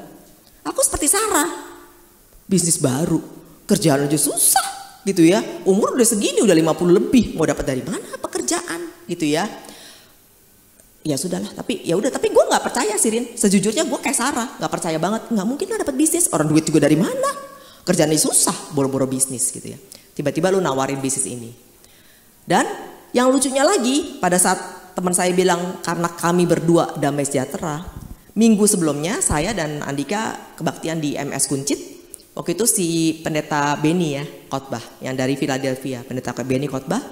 Kami nggak maju untuk didoakan, kami di belakang gitu ya. Terus didoain ini, dengar Bu Airin dan Pak Andika di belakang gitu ya. Demikianlah firman Tuhan, ke depan akan banyak pintu-pintu Tuhan bukakan bagi kalian gitu ya. Kuncinya cuma satu, damai sejahtera gitu. Wah, jadi waktu dia bilang, Rin kuncinya satu Rin, gue sama suami gue setuju ngambil project ini karena damai sejahtera. Jadi tuh kayak lucu banget, Tuhan tuh dari orang gak kenal kasih tahu bahwa kamu akan punya bisnis. Tiba-tiba aku dapat dari pendeta yang lain bilang, Rin kuncinya damai sejahtera. Dan akhirnya jadilah. Dan akhirnya hari ini kami punya satu usaha namanya Homey Beyond Cleaning. Anak saya lah ya, punya usaha baru namanya Homey Beyond Cleaning. Sebuah cleaning service gitu ya, deep clean service yang Tuhan sediakan. Tuhan bilang, Tuhan bukain dan tidak ada yang menutupnya kembali. Nah, saya mau balik ke sini gitu ya. Fokus sama apa? fokus sama firman atau fokus sama dunia. Waktu kita fokus sama dunia gitu ya. Waktu fokus sama dunia. Bikin cleaning service. Gila aja gitu ya. Bisnis cleaning service aja kagak pernah gitu ya. Yang di rumah yang bersih itu suami saya. Saya itu yang bagian joroknya. Yang bagian selorda ada di mana sampah itu bagian saya. Yang suka bersihnya suami saya. Jadi tiba-tiba saya bisnis cleaning service. Ya gak pantas banget lah ya. Yang pantas juga suami saya kali kalau bisnis cleaning service, bukan saya gitu ya. Aduh, karena saya paling itu dia paling terledor gitu di rumah ya, paling parah gitu ya. Itu saya gitu ya. Jadi, aduh Tuhan, bisnis cleaning service. Jadi kalau kita ngelihat diri sendiri, Irene yang bukan si cleaning itu gitu ya. Terus ngelihat bahwa nggak punya pengalaman, ngelihat dunia, wah pas ngelihat di Instagram banyak banget yang bisnis cleaning service, sangat banyak. Waduh, persaingannya segini banyaknya, mau gimana ngelawannya? Lihatnya dunia, jadi nggak keputusannya? Nggak jadi, ya. Karena ada kuk apa di sini? Tiba-tiba muncul kuk. Kuknya apa? Ketakutan, kekhawatiran. Wah, bisa nggak? Survive nggak? Nggak mungkin lah. Nah, waktu kita melihat dunia, kuk itu akan turun. Kuk ketakutan, kuk kekhawatiran, kuk tidak percaya, segala macam kuk. Tapi waktu kita memandangnya kepada firman Tuhan kan udah bilang, aku udah buka satu pintu dan gak ada yang menutup kembali. Tandanya bukan bahkan jelas, yaitu damai sejahtera. Udah clear banget semuanya. Ya sudah, langkah. Keputusannya benar gak? Keputusannya benar. Hari ini kita punya cleaning service. Dan cleaning service kita dipakailah di salah satu kota oleh pemerintahan gitu ya. Untuk dipakai gitu, untuk menjadi cleaning service officialnya mereka gitu ya. Wow, tapi itu karena mandangnya pada firman. Fokusnya pada firman. Bukan fokus pada dunia. Bukan fokus pada diri sendiri. Waktu fokus pada dunia dan diri sendiri, yang terjadi adalah timbul. Nah, itu ayat yang tadi. Jadi belum sungguh-sungguh merdeka. Kenapa? Karena ada kuk. Kenapa ada kuk? Karena fokusnya salah. Karena fokusnya sama sebelah kiri nih, si dunia ini, si tubuh ini. Apa yang dilihat, apa yang didengar. Akhirnya seperti itu. Clear Bapak Ibu? Oke, ini rangkumannya, next slide. Nah ini, orang yang merdeka itu biasanya adalah orang yang bisa mengambil keputusan dengan benar. Ya, karena fokusnya sama firman. Dia merdeka, dia gak ada kuknya. Gitu ya. Kebayang gak kalau kita punya kuk kekhawatiran, wah jangan-jangan begini, wah ini pasti begini nih, begini. Ketakutan, wah gak mungkin bisa begini. Gak mungkin bisa ngambil keputusan. Makanya kita harus menjadi orang yang merdeka. Lepas dari kuk, baru keputusannya benar. Ya, next. Nah, ini rangkumannya. Jadi tadi pertanyaan di awal apa? Tuhan kasih tema menang dalam pertempuran. Pertempuran di mana? Bukan di sini melawan Pak Haryo ya, bukan. Pertempurannya di pikiran kita, ya. Gimana caranya menang di pikiran kita, di jiwa kita? Di mana jiwa kita ini tempat ngambil keputusan. Tempat ada perasaan, tempat ada pikiran, tempat ada kepribadian, tempat ada pengertian. Ini di jiwa kita. Gimana caranya menang di pertempuran jiwa kita, menang dalam pikiran kita, gitu ya. Roh Kudus ajarin 3. Satu adalah menjadi manusia yang baru, gitu ya, diperbarui dalam pikiran kita. Itu sekolah kehidupan setiap hari, bukan sekali-sekali atau bukan satu kali, bukan, tapi setiap hari, gitu ya. Lalu jangan lupa mendownload firman ke dalam jiwa kita, ya. Dan yang ketiga adalah pastikan dalam hidup kita apapun itu fokusnya ke firman. Jangan fokus ke dunia. Yuk kita tunduk kembali.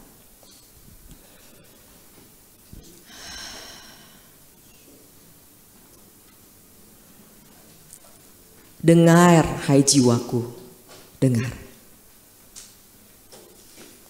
Tuhan itu adalah gembalaku, takkan kekurangan aku. Ia akan baringkan aku di padang rumput yang hijau. Ia Tuhan yang akan menyegarkan jiwaku.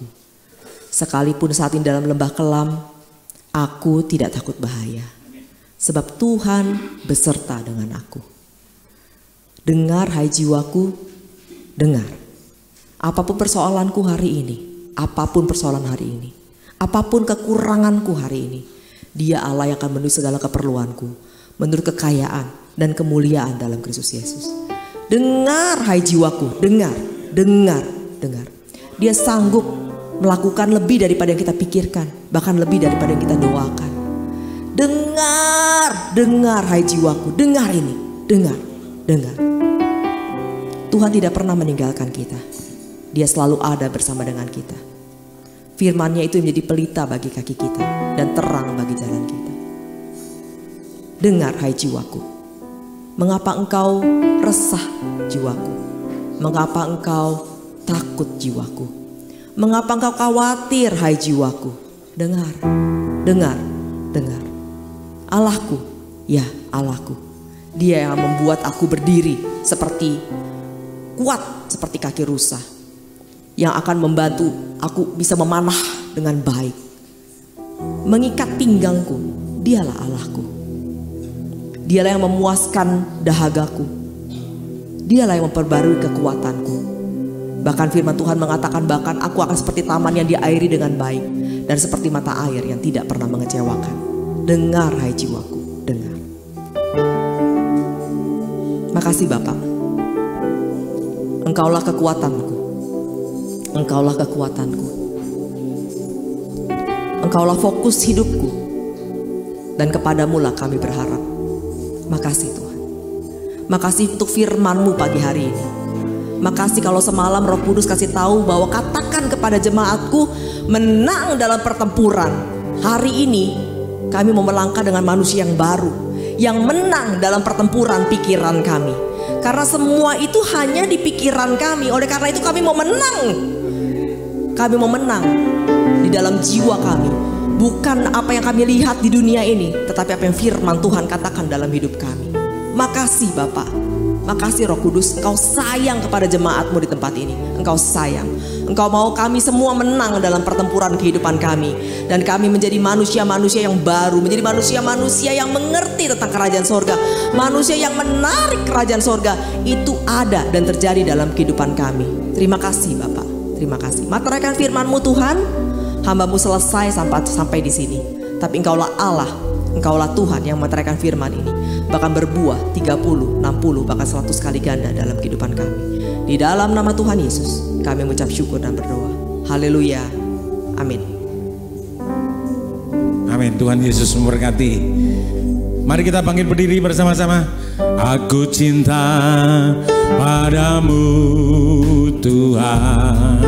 Katakan aku rindu hadirat-Mu Tuhan. Aku ingin selalu dekat padamu, menikmati kehadiran-Mu. Sekali lagi katakan, aku cinta kepadamu. Aku cinta padamu Tuhan. Amin, haleluya. Aku rindu hadirat-Mu Tuhan. Aku ingin selalu dekat padamu, menikmati kehadiran-Mu. Mari kita angkat tangan kita, katakan ku nyanyi Hosana bagi Rajaku yang duduk di tahta. Aku muliakan dan ku agungkan. Kaulah yang disembah. Ku nyanyi Hosana.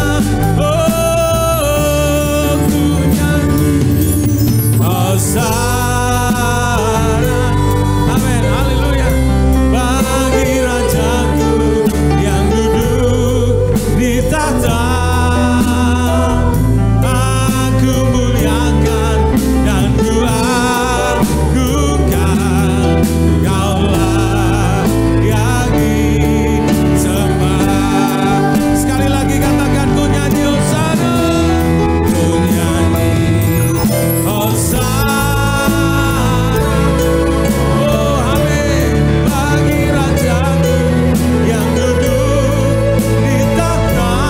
Aku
buat firman Tuhan yang luar biasa ya Tuhan. Oh, yang mengingatkan kami semua untuk membaharui pikiran perasaan kami ya Tuhan, sesuai dengan firman Tuhan. Tuhan, berikan tekad kepada kami semua Tuhan, jemaat Tuhan di tempat ini, untuk semua memberi masukan-masukan dari firman Tuhan yang dahsyat luar biasa. Sebab firman-Mu itu adalah tuntunan kami, firman-Mu itu pelita bagi kami, dan firman-Mu itu hidup ya Tuhan. Terima kasih Bapa, Engkau terus mengurapi hamba-Mu, Ibu Priscilla, Diana, Airin ya Tuhan. Pakai terus di dunia marketplace, bahkan di dunia pelayanan ya Tuhan. Engkau urapi secara dahsyat luar biasa. Urapi juga hamba-Mu Pak Andika, pakai terus Pak Andika Tuhan di marketplace. Tuhan, Engkau memberkati Pak Andika, juga Theo, juga William. Tuhan, Engkau memberkati mereka semua. Terpujilah akan nama Tuhan. Terima kasih Bapak, kami bersyukur dan berdoa di dalam nama Tuhan Yesus. Haleluya, amin. Baik, mari kita akan memberikan persembahan kita Bapak Ibu Saudara. Mari kita memberikannya dengan sukacita. Kita akan berdoa terlebih dahulu. Bapak Surgawi, sebentar kami akan memberikan persembahan kami. Tuhan, Engkau mengurapi kami semua.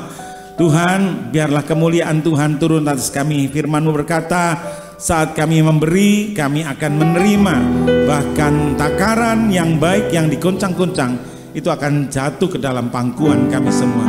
Terpujilah akan nama Tuhan Yesus. Dalam nama Tuhan Yesus kami sudah berdoa. Haleluya, amin.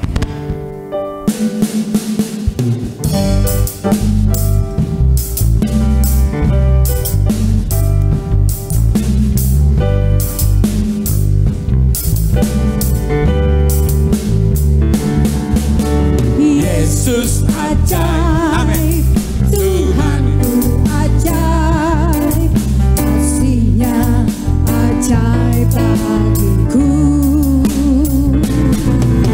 Yesus ajaib, Tuhanku ajaib, rahmat-Nya kekal selamanya. Katakan tak berubah, tak berubah kasih-Nya.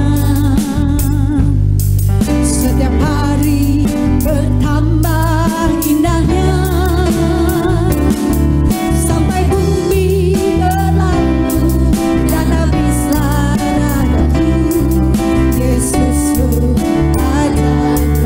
Sekali lagi sama-sama katakan Yesus ajaib. Yesus ajaib, Tuhanku ajaib, kasih-Nya ajaib bagiku. Yesus ajaib, Tuhanku ajaib, rahmat-Nya kekal selamanya. Tak berubah kasih-Nya, tak berubah kasih-Nya. Setiap hari bertambah indahnya, sampai bumi berlalu dan habislah ragaku. Yesusku ajaib. Sampai bumi berlalu, sampai bumi berlalu dan habislah ragaku. Yesusku ajaib. Sampai bumi berlalu dan habislah ragaku. Yesusku ajaib bagiku. Haleluya, tepuk tangan buat Tuhan. Tepuk tangannya sangat meragukan. Haleluya. Terima kasih untuk hambanya Ibu Airin dan Pak Andika yang sudah hadir bersama-sama dengan kita menyampaikan firman Tuhan yang sungguh sangat memberkati kita semua. Amin. Salam dari Ibu Gembala, Ibu Marta yang hari ini pelayanan di GBI Lewi Kota Wisata. Ya, mereka baru membuka cabang baru di Living Word di Kota Wisata. Haleluya. Puji Tuhan, dengan tentunya Jeremy jadi pengawalnya gitu. Jeremy ikut mendampingi. Amin. Terima kasih sekali lagi Bu Airin, Pak Andika boleh hadir di tengah-tengah kita memberkati kita semua. Baik Bapak Ibu Saudara, terus kita doakan acara IKI ya Saudara ya. Apa itu IKI? Ibadah kesembuhan ilahi ya. Ibadah kesembuhan ilahi tanggal 27 Oktober. Itu ulang tahun gereja kita Saudara ya. Ya, ulang tahun gereja kita tanggal 27 Oktober, ibadah gabungan nanti jam 4 sore. Tempatnya nggak di sini, tempatnya di restoran Fatfat Saudara ya. Restoran Fatfat karena tempatnya agak lebih luas sedikit. Dan Bapak Ibu Saudara yang punya teman, tetangga yang sakit boleh diajak. Kalau perlu dilaporkan kepada panitia, nanti akan disediakan penjemputan khusus ya. Pakai kursi roda boleh nggak Pak? Boleh. Kalau pakai tandu boleh. Oh kita sewakan ambulan nanti Saudara ya. Amin Saudara. Jadi biar mereka semua datang mengalami kesembuhan ilahi yang akan menyampaikan firman Tuhan, yang melayani Pak Tim ya. Pak Tim sudah oke, bersedia. Jadi tanggal 27 Oktober ibadah kita jam 4 sore, ulang tahun gereja kita yang ke-17 tahun. Haleluya. Ya, Miracle Service tuh di sini lebih dulu daripada Kuningan City. Kita sama-sama dulu di sana ya Pak ya. Setia Budi ya. Haleluya. Ya. Lalu Bapak Ibu Saudara, Natal kita tanggal 13, 14, 15 Desember Bapak Ibu Saudara, juga catat waktunya. Jangan pergi kemana-mana Saudara ya, kecuali ada undangan dari Pak Prabowo nanti Saudara ya. Oh ada undangan dari Pak Presiden ya, penting boleh hadir lah Saudara. Tapi Saudara kalau bisa semua ikut tanggal 13, 14, 15 Desember. Ibadahnya kita gabungkan di acara retret Natal di Villa Berkat di Sentul Bapak Ibu Saudara ya. Tuhan Yesus memberkati. Acara-acara mingguan seperti biasa ada doa pagi hari Selasa, Kamis dan Sabtu jam 5 pagi via Zoom. Lalu hari Rabu ini Saudara, ini sekaligus malam Rosh Hashanah. Mari kita doa sama-sama di Miracle Watchtower di tempat ini jam 8:30 malam. Kalau orang Israel kan pergantian tahun itu berperang Saudara ya. Makanya hari-hari ini perangnya menggila di sana Saudara ya. Nah berperang kita, berperang bukan secara jasmani tetapi perang secara peperangan rohani. Katakan perang rohani. Ya kita doa, pujian, penyembahan malam Rosh Hashanah, yaitu Rabu malam sampai jam Jumat malam. Tapi kita enggak seluruhnya Saudara ya. Sampai jam 10:30 saja nanti kita di sini. Baik, hari Jumat, hari Kamis ibadah wanita, hari Jumat Azusa Prayer Tower, dan minggu depan kita akan beribadah dengan dahsyat luar biasa. Kemuliaan hanya bagi Tuhan disertai perjamuan kudus. Amin. Mari kita bangkit berdiri bersama-sama. Ku bersyukur padamu Tuhan, buat kasih setiamu di dalam hidupku. Anugerahmu besar bagiku, di setiap langkahku ku memujimu. Sekali lagi katakan, ku bersyukur padamu Tuhan, buat kasih setiamu di dalam hidupku. Anugerahmu besar bagiku, di setiap langkahku ku memujimu, ku memujimu,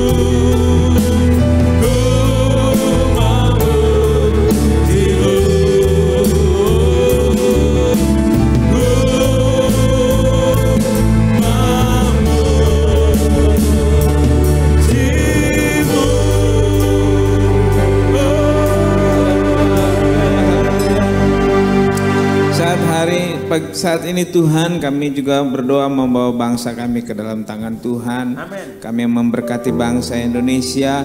Biarlah damai sejahtera-Mu Kau curahkan atas bangsa kami Tuhan. keamanan Kau curahkan atas bangsa kami Tuhan. Biarlah bangsa kami boleh menjadi bangsa kemuliaan Tuhan. Nama Tuhan dipermuliakan, kerajaan dinyatakan atas bangsa kami Tuhan. Dan kami percaya Tuhan, ketika namamu dipermuliakan, Engkau akan menarik banyak jiwa datang kepada Tuhan. Kau akan menyelamatkan banyak jiwa untuk menjadi anak-anak-Mu Tuhan. Terima kasih Bapa, biarlah bangsa ini ada di tangan-Mu, bangsa ini ada di pikiran Tuhan, bangsa ini ada di hati-Mu Tuhan. Kami berdoa Tuhan untuk pemilihan pemimpin-pemimpin daerah yang sebentar lagi akan dilaksanakan Tuhan. Biarlah Tuhan tolong Kau munculkan pemimpin-pemimpin yang takut akan Tuhan. Kau munculkan pemimpin-pemimpin yang sungguh memikirkan Tuhan, kepentingan masyarakat Tuhan, di atas kepentingan pribadi maupun golongan mereka Tuhan. Kami percaya tidak ada satupun yang luput dari campur tangan Tuhan. Bahkan kami juga berdoa untuk kota kami, kota Bekasi Tuhan. Kau munculkan pemimpin yang sungguh-sungguh Tuhan takut akan Tuhan, sungguh-sungguh pemimpin yang menghormati anak-anak Tuhan, yang menghormati gereja Tuhan. Melalui pemimpin ini Tuhan, gereja-gereja Tuhan boleh bertumbuh di kota kami Tuhan. Terima kasih Bapak, kami serahkan semua ke dalam tangan-Mu. Bahkan pemerintahan pusat kami yang akan dimulai di bulan ini Tuhan, peresmian pengangkatan pemimpin baru Tuhan, Bapak Presiden yang baru dan wakilnya Tuhan. Biarlah Prabowo dan Gibran yang akan memimpin bangsa ini untuk 5 tahun ke depan menjadi pemimpin yang sungguh-sungguh takut akan Tuhan, pemimpin yang menjalankan pemerintahan dengan benar di hadapan-Mu Tuhan. Kami serahkan semua ke dalam tangan-Mu Tuhan, yang campur tangan untuk stabilitas politik di dalam persiapan-persiapan ini Tuhan. Kami berdoa untuk gereja-gereja Tuhan, kami berdoa untuk GB Gereja Betel Indonesia Tuhan. Kau karuniakan Tuhan pemimpin-pemimpin GBI Tuhan, orang-orang yang takut akan Tuhan, orang-orang yang sungguh mengerti kehendak Tuhan, mengerti maksud-Mu atas bangsa kami Tuhan. Kami serahkan semua dalam tangan-Mu. Kau berkati Pak Rupin Adi dan seluruh jajaran yang Kau berkati juga Gembala pembina kami Pak Niko Tuhan, beserta seluruh staf-staf wakilnya Tuhan.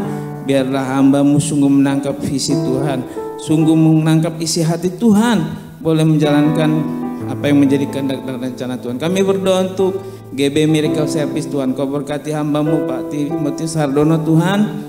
Kami berdoa juga secara khusus dalam waktu dekat akan mengadakan ibadah kesembuhan ilahi di kota kami Tuhan, di gereja kami Tuhan. Kami percaya Tuhan campur tangan. Kami percaya Kau akan menyatakan mujizat-Mu yang luar biasa. Tuhan akan menyatakan kuasa-Mu dinyatakan Tuhan. Kami rindu banyak jiwa dimenangkan. Kami rindu Tuhan banyak jiwa datang kepada Tuhan. Kami berdoa untuk kepanitiaan, biarlah semuanya boleh berjalan dan bekerja dengan takut akan Tuhan, dengan kesatuan hati, dan kami boleh memuliakan nama Tuhan. Terima kasih Bapak, kami berdoa memberkati juga Gembala Sidang Pak Haryo dan Bu Marta. Biarlah Tuhan kehendak dan isi hati-Mu Kau nyatakan atas hamba-Mu Tuhan. Kau berkati pelayannya, berkati seluruh apa yang dia rindukan. Terpujilah nama-Mu Bapak. Kami berdoa untuk jemaat-Mu Tuhan, GB Miracle Service, Tuhan yang menolong setiap pergumulan-pergumulan kami. Kami yang sakit, kami yang bergumul, yang berbeban berat, Tuhan hadir dalam setiap kehidupan kami. Tuhan menjangkau, tidak ada perkara yang mustahil bagi Tuhan. Tuhan menolong setiap pergumulan-pergumulan anak-anak-Mu Tuhan. Terima kasih Bapak. Kami rindu pertumbuhan. Menjelang hari Pentakosta yang ketiga, kami boleh membawa jiwa-jiwa untuk kemuliaan Tuhan. Terpuji nama-Mu Bapa, di dalam nama Tuhan Yesus kami berdoa dan bersyukur. Haleluya. Mari Bapak Ibu Saudara, kita buka tangan kita di hadapan Tuhan. Tuhan memberkati kita semua. Tuhan memberkati engkau dan melindungi engkau. Tuhan menyinari engkau dengan wajahnya dan memberi engkau kasih karunia. Tuhan menghadapkan wajahnya kepadamu dan memberi engkau damai sejahtera. Turunlah berkat anugerah dari Allah Bapa, Allah Abraham, Ishak dan Yakub, di dalam nama Tuhan Yesus Kristus, oleh kuat kuasa Roh Kudus, menyertai memberkati kita hari ini sampai Maranatha.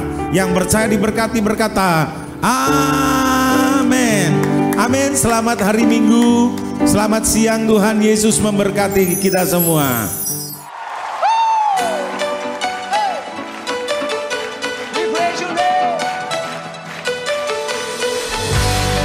Tepuk tangannya mana buat Allah kita, come on.